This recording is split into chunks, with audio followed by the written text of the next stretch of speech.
بڑی اہمیت کے حامل راشن کارڈ کی تقسیم ضلع سدی پیٹ کے گجویل ٹاؤن میں برسر اقتدار کانگریس پارٹی کے دو گروپ کی مابین پائے جانے والے داخلی اختلافات کے باعث افراتفری کا شکار ہو کر مستحق اور اہل خاندانوں کو کافی مایوس و نا امید کر دیا۔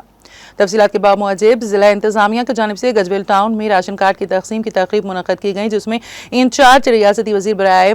متحدہ ضلع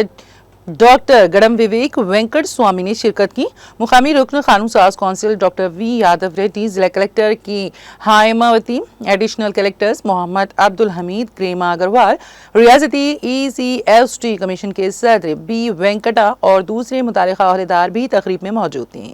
صدر ضلع کانگریس کمیٹی سابق مقامی رکن اسمبلی ٹی نرسا ریڈی کو شہ نشین پر مدعو کرنے کا مطالبہ کرتے ہوئے مقامی کانگریس قائدین نے نعرے بازی کی، جس کی مخالفت پارٹی کے دوسرے گروپ مائنم پلی ہنمنت راؤ کے حامیوں نے کی، جس کے نتیجے میں کافی دیر تک افراتفری کا ماحول پیدا ہو گیا۔ ریاستی وزیر گڈم وویک وینکٹ سوامی کانگریس پارٹی کے دونوں گروپوں کی آپس میں متصادم ہونے کو دیکھتے رہ گئے۔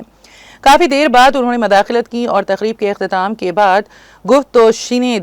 شنید کے ذریعے اختلافات کو حل کرنے کا پارٹی قائدین کو مشورہ دیا۔ راشن کارڈ کی تقسیم کے دوران کانگریس پارٹی کے دونوں گروپ سے وابستہ قائدین کی آپس میں ہاتھا پائی سے پارٹی اور ریاستی حکومت کی شبیہ بری طرح متاثر ہو گئی۔